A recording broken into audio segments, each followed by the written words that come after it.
आज बेटा हम एक नया टॉपिक शुरू करेंगे। नया टॉपिक जो है हमारा,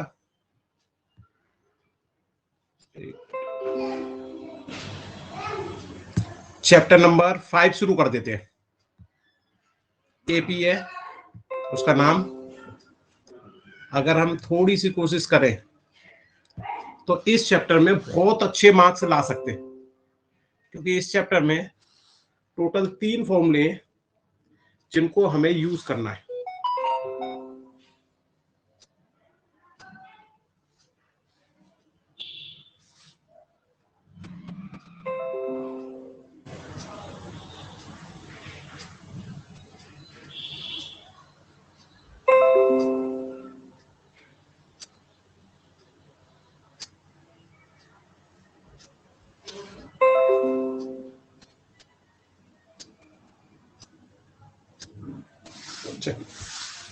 देखिए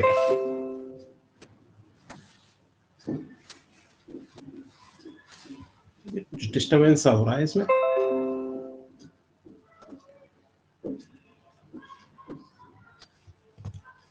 एक मिनट बेटा, जरा चेक कर लूं इसे, क्या दिक्कत है इसमें। चलिए बेटा देखो, देखो बेटा चैप्टर नंबर है हमारा 5। उस ज्यादा मोटा हो गया।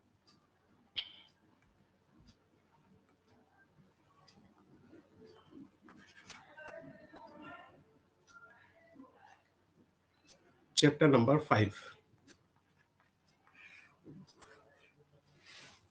चैप्टर नंबर 5 जो है अर्थमेटिक प्रोग्रेशन बोलते हैं, और हिंदी में बात करेंगे तो समांतर श्रेणी। इसमें हमें एक फॉर्मूला याद करना है, a equal to a n equal to a plus n minus 1 d. इस फॉर्मूले के अंदर हमारे 4 कंसेप्ट यूज हो रहे हैं। देखिए, एक तो ए एन यूज हो रहा है, एक ए यूज हो रहा है, एक एन यूज हो रहा है, और एक डी हो रहा है। हमें ये पता होना चाहिए इनका मीनिंग क्या है। तो सबसे पहले हमने देखा ए एन का मतलब होता है एन एथ टर्म। अगर हिंदी में हम बात करें तो हम बोलते हैं इसे एन वा पद। टर्म को हिंदी में बोलते हैं पद, ठीक है। ए का मतलब होता है, इंग्लिश में बात करें, फर्स्ट टर्म।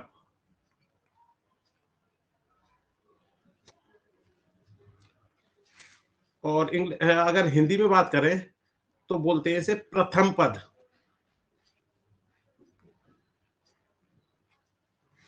एन का मतलब होता है पदों की संख्या,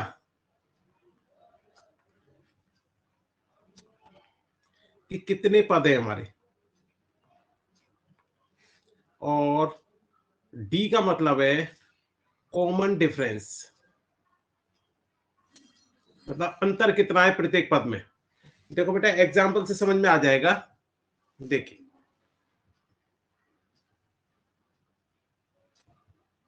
जैसे मान लीजिए कोई हमने सीरीज दे दी 6, 11, 16, 21, 26, ऐसे करके। हमें सबसे पहले तो चेक करना है कि ये जो सीरीज है ये हमारी एपी में है या नहीं। तो वो चेक करने का क्या तरीका होता है बेटा, इसे बोलेंगे हम प्रथम पद। इस वाली इसे बोलेंगे हम फर्स्ट टर्म, इसको बोलेंगे हम सेकंड टर्म, ये third term, fourth term, fifth term, ऐसे आगे लिखते चलेंगे। अगर हमें चेक करना है कि ये एपी में है या नहीं, तो पहला टाइप हमारा इसी का बनता है, चेक करने का। कि कोई सीरीज दे दी हमें और हमें ये चेक करना है कि वो सीरीज एपी में है नहीं, तो हम क्या करते हैं, दूसरे वाले पद में से माइनस कर देंगे पहला वाला पद। तो इससे क्या निकल के आता है, डी की वैल्यू, जो हमारा ये था कॉमन डिफरेंस। इसी तरह तीसरे वाले पद में से हम माइनस करेंगे दूसरा वाला पद। देखो बेटा, पहले हमने दूसरे में से पहला माइनस किया, अब हमने तीसरे में से दूसरा माइनस किया, अब की बार फोर्थ में से हम थर्ड वाला माइनस करेंगे। अब सीक्वेंस आपको समझ में आ रहा होगा कि हमें हमेशा जो भी पद लेना है उससे जस्ट पहले वाला माइनस कर देना है, तो वो हमारी डी की वैल्यू होनी चाहिए और वो वैल्यू हमेशा सेम होनी चाहिए। अगर इस केस में भी, इस केस में भी और इस केस में भी, और बाकी अगर एक दो और ट्राई करना चाहे तो एक दो और कर सकते हैं। अगर डी की वैल्यू सेम आ रही है तो हम कह सकते हैं ये जो ऊपर सीरीज दे रखी है वो एपी में। तो हम चेक करते हैं,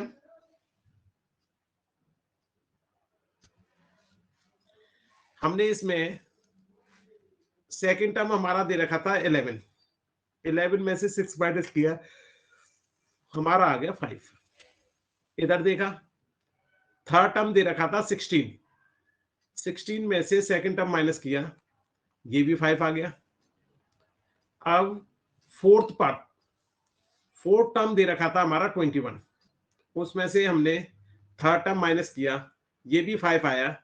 ये सभी सेम आ रहे हैं, तो हम कह सकते हैं ये जो ऊपर वाली सीरीज है ये हमारी एपी में है। तो बताओ बेटा, चेक करना आ गया या नहीं? यदि किसी बच्चे को परेशानी है चेक करने में तो बेटा वो बच्चा ऑन कर सकता है अपना माइक और पूछ ले। यदि किसी बच्चे को परेशानी है तो माइक ऑन कर लो। सर एक और बार समझा दीजिए सर।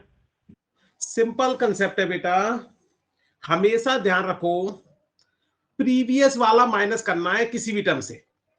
जैसे मान लो ये सेकंड टर्म लिया हमने, तो इससे पहले ये वाला है, तो हमें सेकंड में से फर्स्ट को माइनस करना है। एक बार क्या करना है मुझे, इस थर्ड में से इस सेकंड को माइनस करना है, और एक बार क्या करना है मुझे, इस फोर्थ में से इस थर्ड को माइनस करना है। जस्ट प्रीवियस को माइनस करना है। यदि माइनस करने के बाद the value of D R same in all the cases, D की वैल्यू प्रत्येक केस में सेम आ जाए तो हम कह सकते हैं कि एपी में सीरीज है। समझ में आ गया कि फिर भी दोबारा चाहिए? No sir. चलिए आगे बढ़िए।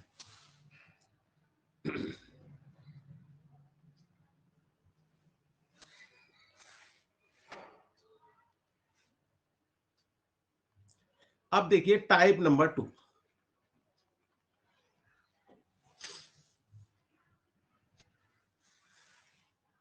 टाइप नंबर 2 के अंदर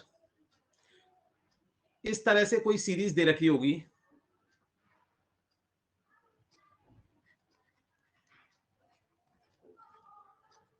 सिंपल सी सीरीज ले ली है मैंने कि जिससे थोड़ा जल्दी समझ में आ जाए तुम्हें।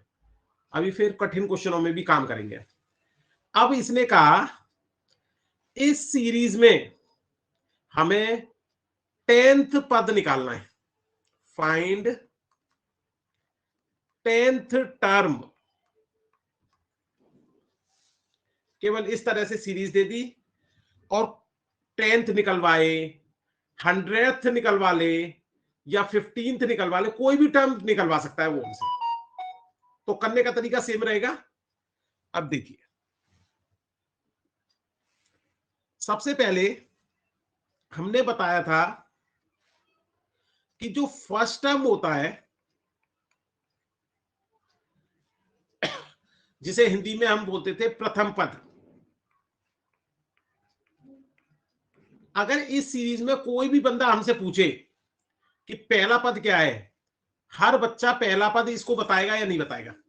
तो इसका मतलब ए की वैल्यू 100 दे रखी है इस वाली सीरीज में, शायद प्रथम पद कोई भी बच्चा गलत नहीं कर सकता। क्या आप में से किसी को कंफ्यूजन है प्रथम पद में? फर्स्ट टर्म में किसी को कंफ्यूजन है? No sir. चलिए, अब इसके बाद सवाल आता है डी का। डी कैसे निकलता था हमारा? किसी भी पहले मतलब किसी भी एक टर्म में से उससे जस्ट पहले वाला टर्म माइनस कर दो, क्योंकि डी की वैल्यू सेम आती थी। हमें ये पता है हर केस में डी की वैल्यू सेम आती थी, तो हमेशा याद रखो कि सेकंड टर्म में से फर्स्ट टर्म माइनस कर दो तो हमारी डी की वैल्यू आ जाएगी। उसने इस क्वेश्चन में हमसे ये नहीं कहा कि इसको चेक करो कि ये एपी है या नहीं है, तो इसका मतलब उसने जो दे रखी है वो एपी तो है ही है, तो इसलिए हम बार बार निकाल के नहीं देखेंगे, केवल एक बार डी निकाल लेंगे, हमारा काम हो जाएगा। तो अगर मैं आपसे पूछूं इसमें सेकंड टर्म 200 होगा या नहीं होगा सीरीज में? अगर इस सीरीज में सेकंड टर्म 200 है तो 200 में से प्रथम पद माइनस करना है। प्रथम पद हमारा 100 दे रखा है, इस आधार पर डी की जो वैल्यू है वो भी मेरी क्या आ गई? 100। यहां तक कोई परेशानी हो तो बताओ। अब हम जानते हैं एनवा पद निकालने के लिए फॉर्मूला हमें दे रखा था ए एन। ध्यान रखो ये ए बड़ा बना हुआ है और एन छोटा सा बना है। ऐसा नहीं करना कि ए और एन दोनों साइज सेम कर दो। मैंने ये नहीं कहा कैपिटल ए बनाया, मैंने स्मॉल ए ही बनाया है, उसके साथ में एन जो है छोटा सा बना दिया है, तो इसे बोलते हैं एनथ टर्म। ए प्लस एन माइनस 1 डी, ये होता था हमारा फॉर्मूला। अब हमने इस फॉर्मूले में वैल्यू रखी, हमें निकालना है 10th टर्म। देखो बेटा ये 10th टर्म पूछा उसने, इसलिए मैंने यहां पर ये 10 लिख दिया एन की जगह। अगर इस क्वेश्चन में देखा जाए तो एन की वैल्यू 10 दी रखी है, कौन सा पद निकलवा रहा है? वो 10वां, तो इसका मतलब एन की वैल्यू 10 है। तो ए की वैल्यू हमने रखी, इसमें हमारी ए की वैल्यू 100 आ रही है, एन की वैल्यू हमें 10 दे रखी है, डी की वैल्यू भी हमने निकाली थी 100 आई थी। अब केवल इसको थोड़ा थोड़ा सिंप्लीफाई कर देंगे और हमारा आंसर आ जाएगा। देखिए ये 100, 10 में से 1 माइनस किया तो 9, 9 का 100 से मल्टीप्लाई करना है, तो ये हो गया 100 प्लस 900, ये बन गया हमारा 1000। तो A10 की जो वैल्यू है वो आ गई मेरी 1000। अगर आप नॉर्मल भी निकालना चाहो तो आराम से आप निकाल सकते हो। इसमें कुछ बच्चे ये कह सकते हैं कि सर हम तो वैसे निकाल देते हैं 10th टर्म। बेटा इसमें वो ऐसे भी पूछ सकता है कि अगर हम निकालने लग जाएं तो फिर पूरा 3 घंटे का जो टाइम पीरियड है पेपर का वो सारा खत्म हो जाए। उसने कहा इसमें A500 निकालो। अब A500 तुम उस तरीके से निकालोगे तो 500 पद लिखने पड़ेंगे तुम्हें, 500 टर्म लिखने। सोचो कितना बड़ा काम हो गया। अब फॉर्मूले से यदि निकालते तो देखो कितना आसान हो जाता। A500 निकालना है, ए प्लस एन माइनस 1 डी हमारा फॉर्मूला होता था। यहां पर ए की वैल्यू 100 दे रखी थी, एन की वैल्यू 500 दे रखी है। इस केस में ध्यान रखो ये सेकंड केस है, उस वाले से मैच मत कर देना इसको, तो इसे कर देते हैं एक्स्ट्रा क्वेश्चन। सीरीज वही है, केवल वो A500 निकलवा रहा है, डी की वैल्यू 100 आई थी। अब देखो इसे थोड़ा सा सिंप्लीफाई करें, कितनी जल्दी हमारा आंसर आएगा। दिस इज 100, 499 इंटू 100, 100 प्लस 4900, इसे जोड़ देंगे 00005, तो मतलब 50,000 हमारी A500 की वैल्यू। बताइए सभी बच्चों को समझ में आ गया कि नहीं?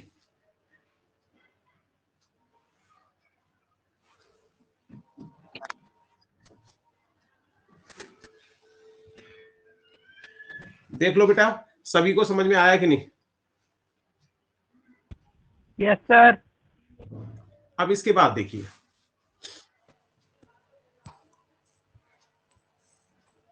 सर बोलो। सर अगर हम तो ऐसे भी कर सकते हैं कि हमारा फर्स्ट जो टर्म है उससे हम मल्टीप्लाई करें, जो हमारा फाइनल टर्म जो निकालनी है उससे मल्टीप्लाई करके हम जो कर सकते हैं ना आराम से। फर्स्ट टर्म का मल्टीप्लाई जिस कर रहे टर्म हो हम किससे? जिस टर्म को हमें निकालना है, चलो वेरी जैसे गुड। कि 10वीं टर्म।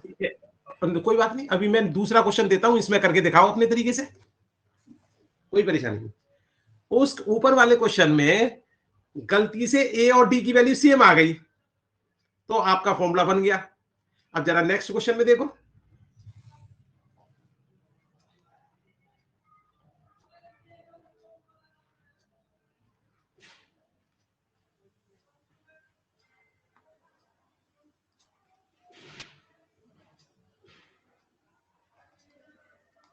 ये सीरीज है बेटा मेरी।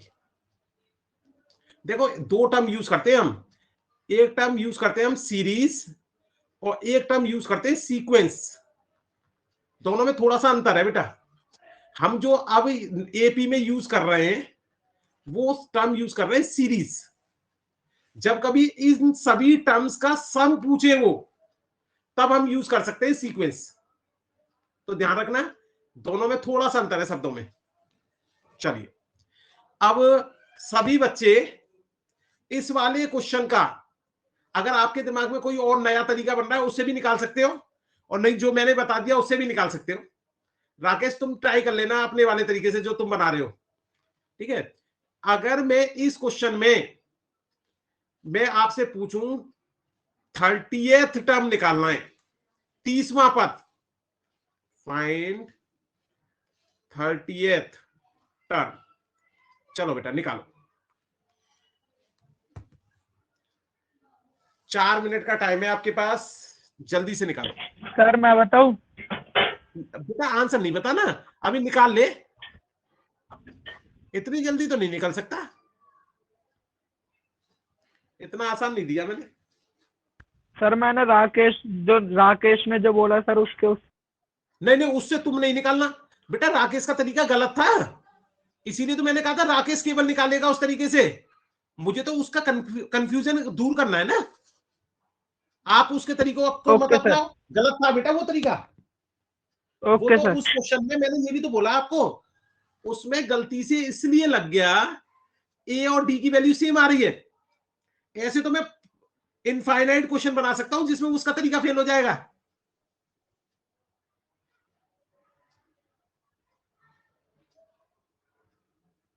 इसलिए आप तो मेरे तरीके से निकालो, केवल राकेश निकाल सकता है अपने तरीके से, क्योंकि बेटा उसका कंफ्यूजन दूर करना है ना मुझे तो।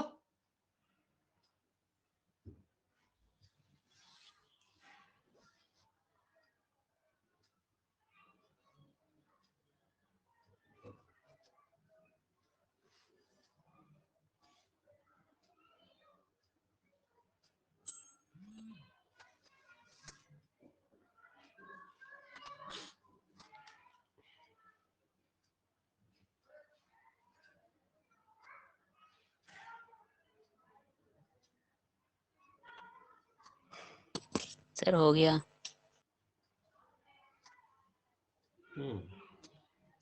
राकेश अपने तरीके से निकाला है। सर मेरे तरीके से गलत निकल रहा है और आपने जैसे बताया वो सही निकल रहा है। बेटा निकल ही नहीं सकता ये बता, वो बाई चांस वाली बात है। ए और डी की वैल्यू सेम हो गई, स्टार्टिंग पॉइंट सेम हो गया, कई कंडीशन लग रही थी उसमें,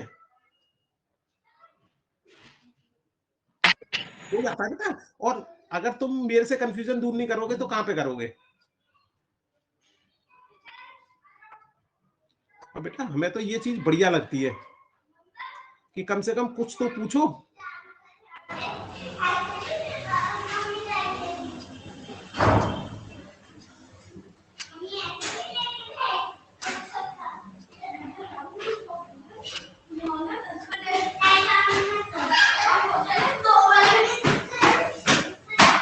ये बेटा माइक किसने ऑन कर दिया?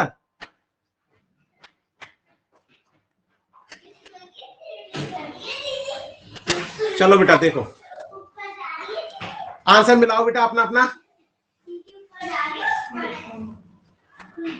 देखिए अगर हम इसमें देखें, हमारा फर्स्ट टर्म है 70, मींस ए की वैल्यू हो गई 70।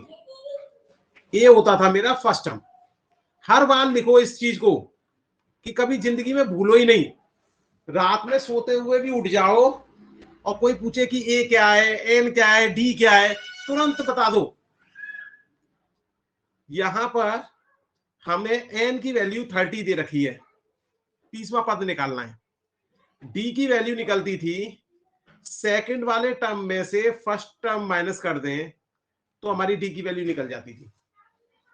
अब देखिए हमने अपना फॉर्मूला लगाया, an equal to a plus n minus 1 d. अब हमने देखा ए की वैल्यू 70, एन की वैल्यू 30, डी की वैल्यू 7। ये हो गया मेरा 70, ये हो गया 29। अब 29 का 7 से मल्टीप्लाई कर लो, 9 7 जा 63, 6 कैरी और 14 और 6 20। तो इसको प्लस किया तो दिस इज 372। तो ये निकल के आ गया मुझे 30th टर्म। आंसर हो गया। जिसका गलत है वो माइक ऑन करके अपना नाम बताओ। विपिन यदि कुमार। किसी बच्चे का गलत है तो वो अपना नाम बताओ। कितना निकला था विपिन? जी मेरा 210 निकला था। 210। तो इसका मतलब तेने तो कोई बहुत बड़ी गलती की है भाई। एन की जगह 30 ही रखा था ना। Yes sir. तो फिर कैसे गलत हो गया भाई? भाई 29 और डी की वैल्यू 7 निकली थी तेरी। Yes sir. तो 29 का 7 से मल्टीप्लाई करेगा तब भी 210 से ज्यादा निकल, वो 203 निकलेगा। अच्छा 70 की सर जगह जी 7 जो तो अभी प्लस 70 कर दिया। ना, हेलो सर, हाँ बोल। ये 70 रहेगा ना, उससे 7 लिख दिया था। हाँ तो बस वही 203 में 7 प्लस कर दिया तूने। चलिए, और किसी बच्चे का गलत निकला था? No sir. जिसका भी गलत निकले बेटा अपना नाम बताया करो, इससे मुझे पता पड़े कि अभी किस किस बच्चे को बात समझ में नहीं आ रही है, जिससे मैं अपना लेवल और डाउन कर दूं। चलिए नेक्स्ट चलते हैं बेटा।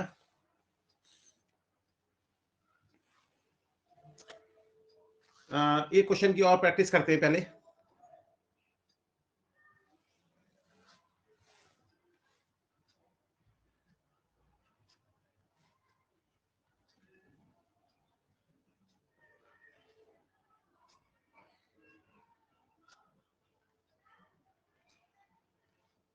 ये कोई सीरीज दे रखी है बेटा को, उसने कहा 10वां टर्म निकाल लो, फाइंड 10th टर्म। चलो बेटा स्टार्ट हो जाओ, 4 मिनट का टाइम है आपके पास, करिए जल्दी से।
सर हो गया राकेश कुमार। ओके बेटा, अपना आंसर चैट बॉक्स में लिख दे।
चलो बेटा देखते हैं। सबसे पहली बात, ए की वैल्यू। फर्स्ट टर्म हमने देखा, फर्स्ट टर्म ए की वैल्यू आ रही है हमारी 273। डी की वैल्यू निकाली। डी की वैल्यू कैसे निकलती है? अगर हम सेकंड टर्म में से इस फर्स्ट टर्म को माइनस कर दें, तो जब सेकंड टर्म में से मैंने फर्स्ट टर्म को माइनस किया तो यहां कमाल हो गया। कमाल क्या हो गया? 3 में से 0 माइनस किया तो 3 वो सॉरी उल्टा माइनस हुआ ना, तो ये माइनस का हो गया। इन दोनों में बड़ा निकला माइनस वाला, तो साइन आ गया माइनस का। अगर ये गलती कर दी, पूरा क्वेश्चन गलत। मैथ में यदि प्लस माइनस की गलती कर दी तो बेटा आपसे बड़ा पापी कोई नहीं। तो अब देखा हमने, फॉर्मूले में वैल्यू डाली, अगर यहां तक हमने सही किया है तो हमारा आंसर भी सही आएगा। ए tan की वैल्यू पूछ रहा है, वो फॉर्मूला होता था an-1t। अब जैसे ए tan लिखा है ना, ये अभी अगले स्टेप में लिख देते हैं tan।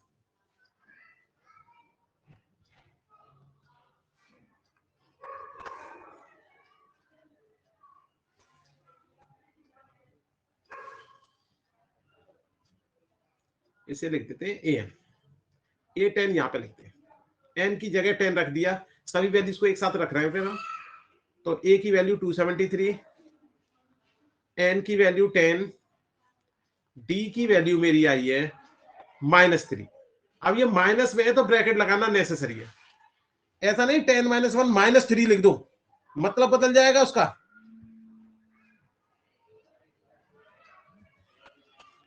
तो हमने देखा a tan इक्वल टू 273, 10 में से 1 माइनस किया तो 9 आ गया, ये हो गया -3। तो ये बन गया 273 -27। तो इसे माइनस किया हमने 4, और ये हो गया 5, और ये हो गया 2। एक मिनट, क्या माइनस किया भाई? सर गलत है। हाँ कोई बात नहीं। 13 में से 7 गए तो 6, ये 26 में से 2 गए 24। ये बेटा मेरे दिमाग में ऊपर वाला चल रहा था। बात आ गई समझ में? ऐसे कितने बच्चे थे जिनका गलत था? अपना अपना माइक ऑन करके अपना नाम बताओ। ये तो बहुतों का गलत होगा बेटा, मुझे पता है। बताओ जल्दी, किस किस का गलत था? सर सत्यमपाल। ओके बेटा, और बताओ, और किसका गलत था? सर ये माइनस ब्रैकेट में लगाया था। बेटा बस इसी से कांड हो जाता है, जरा से माइनस से पूरा कांड हो जाता है। मैथ में अगर माइनस ही खेल कर देता है। और बताओ, ऐसा हो ही नहीं सकता केवल सत्यम की गलती है। एक एक करके मैं आंसर पूछूंगा, फिर नहीं बता पाओगे। जल्दी से बताओ नाम। सर मेरा भी गलत था। सुभान। तो इतनी देर क्यों लगाता है बेटा? बेटा इसमें शर्म की बात नहीं है। अगर शर्म करेगा तो पढ़ नहीं सकता बेटा। जब अगर तुम टीचर से ही नहीं पूछ सकते तो बेटा कैसे काम चलेगा बता? फिर तो ये है कि कभी कोई परेशानी होगी उसे पूछेगा ही नहीं। अब क्लियर बोल, कोई परेशानी थोड़ी है। इससे केवल मुझे एक फायदा होता है कि मैं अपना लेवल और नीचे ले जाऊं, और कुछ नहीं होता। अगर सभी का पॉजिटिव रेस्पॉन्स आ रहा है तो मैं थोड़ा सा और ऊपर लेवल से पढ़ाना चालू कर दूंगा। बेटा हर टीचर ये चाहता है कि उसे ये पता पड़े। अब मान लो अभी क्लास होती, क्लास में तो मैं घूम घूम के देख लेता आराम से। अब यहां पे देख नहीं सकता ना मैं। तो इसका बढ़िया तरीका क्या है कि आप ही ईमानदारी से बताओ। ध्यान रखोगे आज आगे से? सभी बच्चे ध्यान रखेंगे? Yes sir. Yes sir. चलिए ओके बेटा, अच्छा रहता है। ईमानदारी बहुत बढ़िया चीज है, जिंदगी में हर जगह काम आती है। चलो बेटा, इसी खुशी में एक और क्वेश्चन लिखो। एक इससे भी अच्छा क्वेश्चन बन गया मेरे दिमाग में।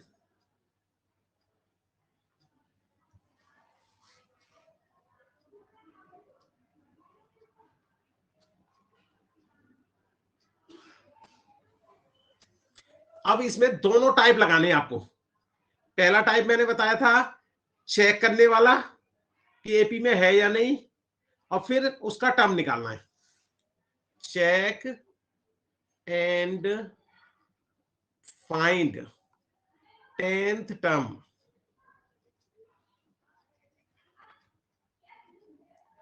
Of series. अब देखो ये मैंने दी 1/10, 1/9, 1/8, 1/7, और इसमें निकालना है आपको 10th टर्म। ये तो बता ही दिया। खैर चलो, आपके पास इस क्वेश्चन के लिए 5 मिनट है, क्योंकि चेक भी करना है पहले। Check whether the series are AP और not, then find 10th term of the AP.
कल बेटा आपकी क्लास नहीं होगी, कल है शनिवार, ठीक है? कल और परसों 2 दिन नहीं होगी, मंडे को होगी फिर से।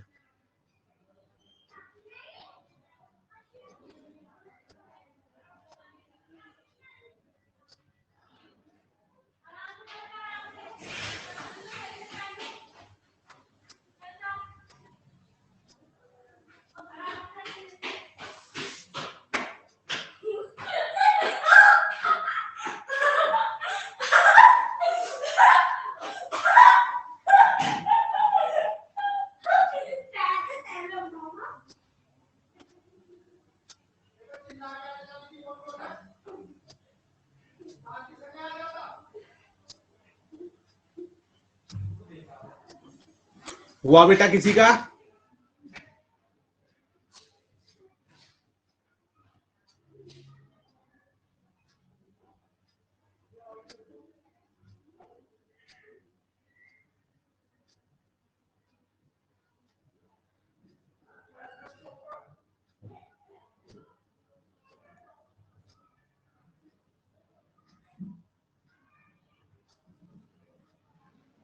राकेश बेटा क्या हुआ? सर नहीं थोड़ा हो सा पाया याद है बेटा? बस। सर हो गया। हो गया, वेरी गुड। आंसर भेजो। सर 2 मिनट बस।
थोड़ी सी लैंग्वेज चेंज कर दी है बस, वो पहले मैंने समझा दिया था आपको।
जल्दी करो बेटा, फिर तो कुछ भी नहीं करवा पाऊंगा मैं।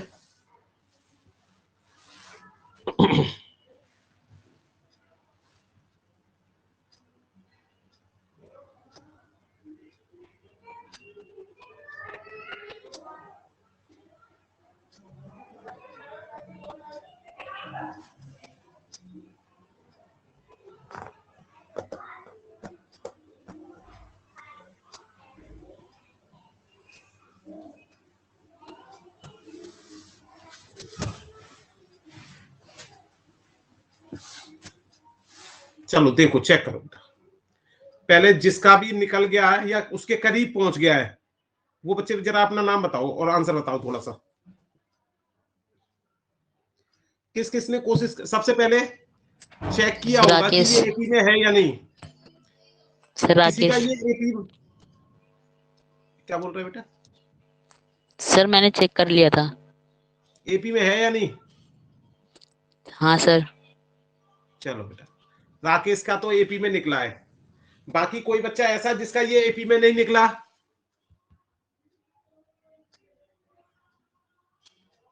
तो इसका मतलब ये मान के चलूं मैं सभी बच्चों का एपी में निकला है ये? बोलो जल्दी, क्या ये मैं मान के चलूं कि ये एपी में है? सर मैं लेट ज्वाइन हुआ था, मुझे पता नहीं क्या क्या हो रहा है।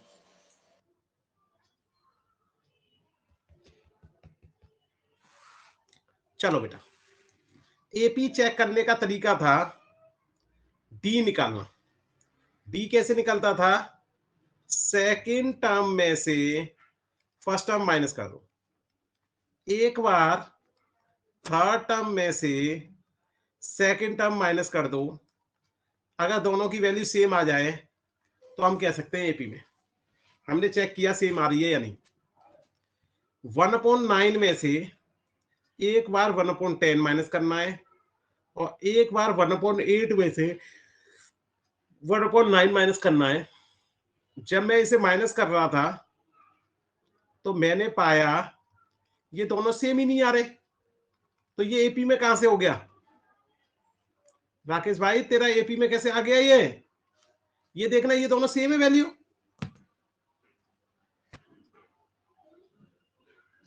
सर मेरा भी यही आ रहा था। तो मैंने क्या कहा था? डी की वैल्यू सेम होनी चाहिए भाई। अगर ये डी की वैल्यू सेम नहीं आ रही है दोनों, तो कैसे कह देंगे ये एपी में? सर मैंने कहा था कि वो मैंने सॉल्व करके देखा, मतलब एपी में है अच्छा अच्छा। कि तो नहीं। अब हम केवल इसमें ये लिखेंगे above series are not in AP। तो आगे कुछ भी नहीं करना। जैसे ax² plus bx plus c equal to 0 में जब d की वैल्यू नेगेटिव आ जाती थी तो हम कह देते नो रियल रूट्स, काम खत्म। ऐसे यहां पे काम खत्म, आगे कुछ करना ही नहीं है। सर ये ऊपर 9 - 8 कहाँ से आया? 9 - 8 ये वाला बेटा क्रॉस मल्टीप्लाई कर दिया। ये माइनस करने का तरीका बताया था ना मैंने।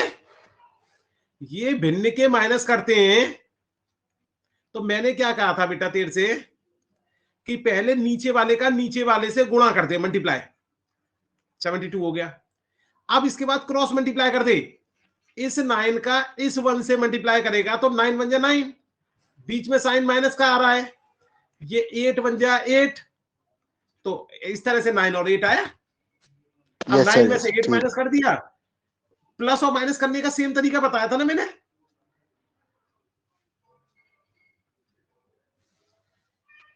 आया समझ में? नहीं आया बेटा?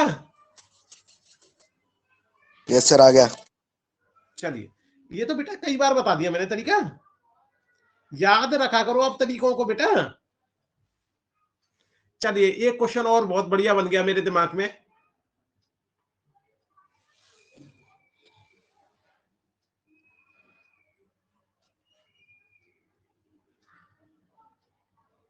चलो थोड़ा सा बड़ा करता हूं।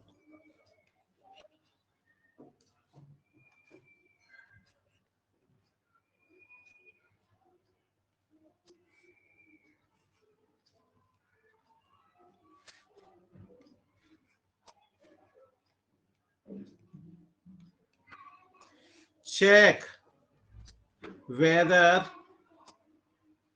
above series are in AP। केवल चेक करना है, निकालना कुछ नहीं है। करो बेटा चेक सभी बच्चे।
हेलो हाँ बोल बेटा। सर, मेरे को एक और क्वेश्चन लिखवा दो सर, मेरा नेट खत्म हो गया तो स्क्रीन नहीं आ रही है, सिर्फ मेरी वॉइस आ रही है। क्वेश्चन लिखवा दूं मैं? ये सर आप एक बार बोल दीजिए, मैं लिख लूंगा उसके बाद, क्योंकि वो मेरी स्क्रीन नहीं आ रही ना कि नेट खत्म हो गया है। कोई बात नहीं, लिख ले बेटा। Under root of 237, under root of 234, under root of 231, so on. हमें चेक करना है कि क्या ये एपी में है या नहीं। दोबारा बोलूं? Yes sir. बेटा रूट 237, फिर अगला टर्म है रूट 234, अगला टर्म है रूट 231।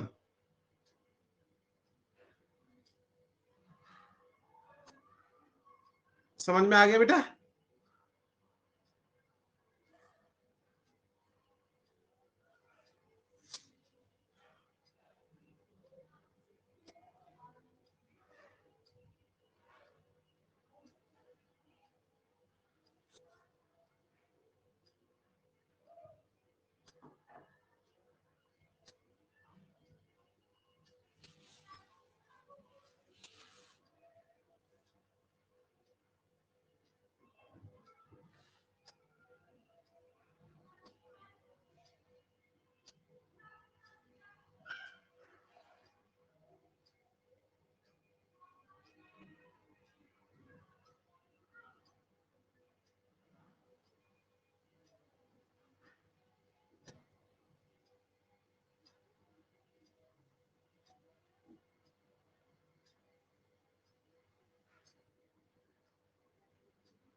सर मेरा हो गया। ठीक है बेटा, आंसर चैट बॉक्स में लिख दे।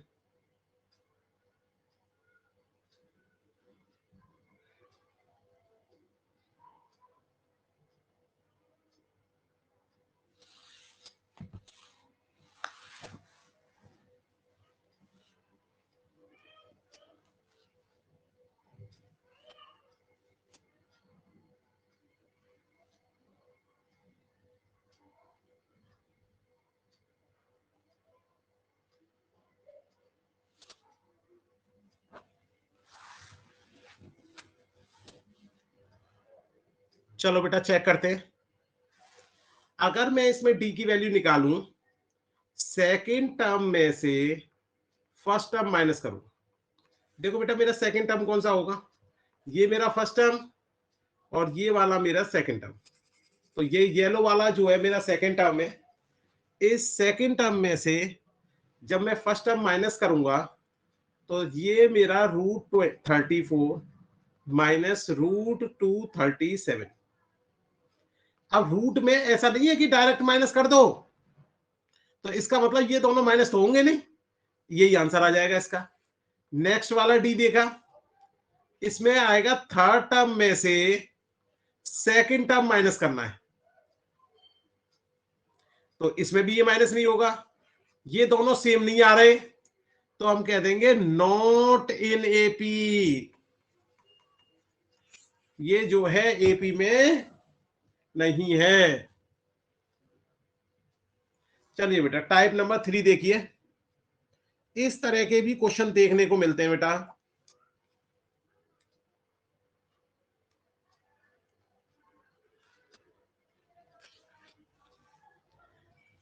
जैसे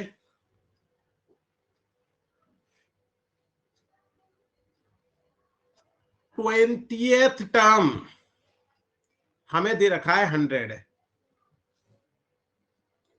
और इसी सीरीज का 100th टर्म वो दे रखा है 1000 है, और वो कह रहा है फाइंड फर्स्ट टर्म। ऐसे क्वेश्चन में हमें 2 बार फॉर्मूला लगाना है, क्योंकि वो हमसे, अब क्वेश्चन को समझो पहले। 20वां पद दे रखा है।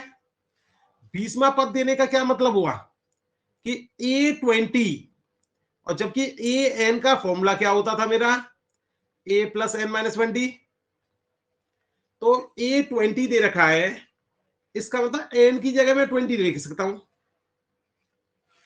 इसी तरह सेकंड वाला देखो, ए 100, ए एन वाले फॉर्मूले में एन की जगह मैं 100 लिख सकता हूं, तो ये ए 100 बन गया। तो ए प्लस 100 माइनस 1 और डी, थोड़ा सा सिंप्लीफाई कर दिया इसे, a 20 equal to a plus 19 d, और इसको कर दिया a 100 equal to a plus 99 d. अब ए 20 की जो वैल्यू है वो हमें इस क्वेश्चन में 100 दे रखी है, तो 100 लिख दिया हमने। अब देखो यहां पे ए 100 की जो वैल्यू है वो मुझे 1000 दे रखी है।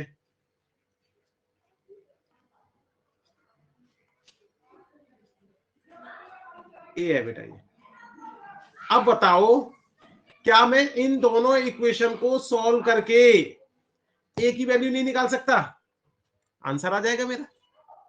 डी की वैल्यू पूछ सकता था, वो कॉमन डिफरेंस फाइंड करवा सकता था, या कोई दूसरा टर्म पूछ सकता है।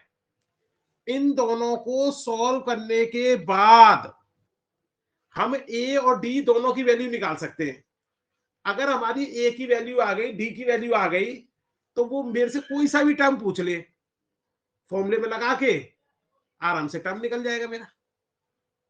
तो ध्यान रखें, क्वेश्चन सेम था, केवल 2 बार फॉर्मूला लगाना पड़ गया, तो ऐसा भी हो सकता है। किसी बच्चे को कोई कंफ्यूजन? सॉल्व तो इन दोनों को कर ही लोगे आप। चैप्टर नंबर 3 में 3 तरीके बताए थे मैंने एक्स और वाई की वैल्यू निकालने के, उनमें से किसी भी एक तरीके को यूज कर देना।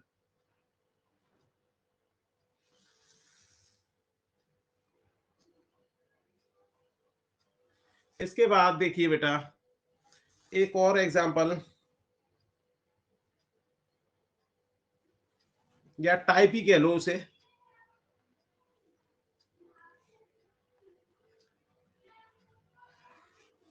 क्वेश्चन इस तरह से भी आ सकता है,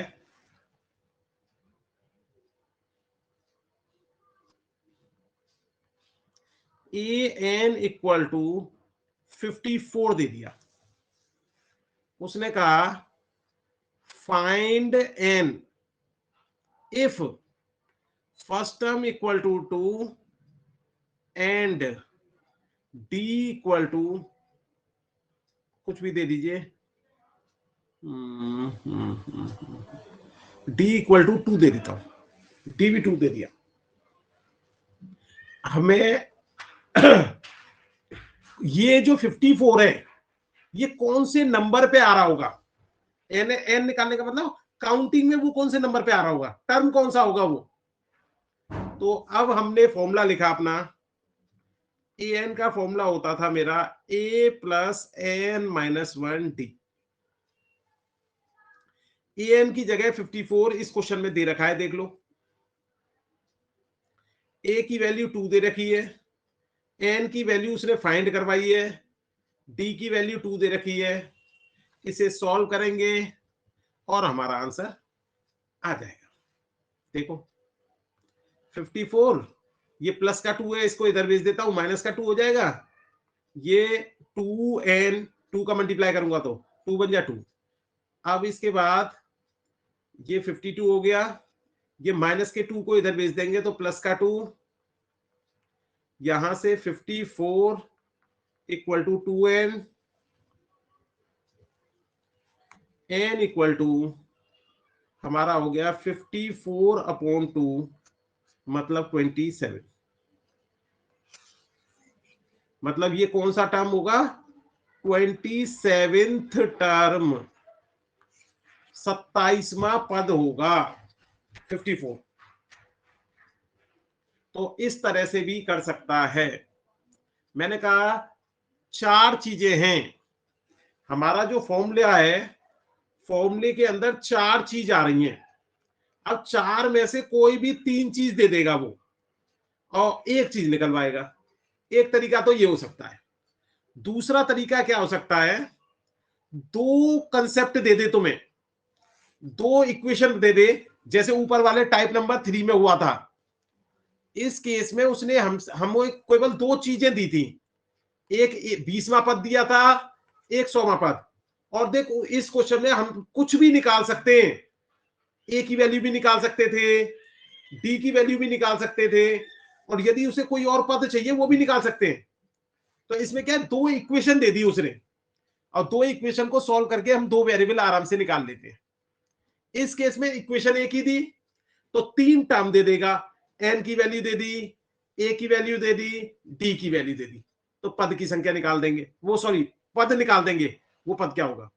या पद दे दिया, ए की वैल्यू दे दी, डी की वैल्यू दे दी, तो हम एन निकाल देंगे कि वो काउंटिंग में कौन सा पद होगा। तो इसी तरह से ऐसा हम बहुत सारे क्वेश्चनों में कर चुके हैं और बचपन से भी करते आ रहे हैं, तो आराम से आप सॉल्व कर सकते हैं। एक्सरसाइज 5.2 करने की कोशिश करना, उसमें जो भी प्रॉब्लम्स आएंगी वो मंडे को आप पूछ लेना। चलो बेटा, और किसी को कुछ पूछना हो तो माइक ऑन करके पूछ लो बेटा। सर स्कूल कब क्लास से की आना है? रिकॉर्डिंग कब तक मिलेगी? अभी 1 मिनट बेटा रुक जाओ, पहले मैं रिकॉर्डिंग बंद करूं इसकी।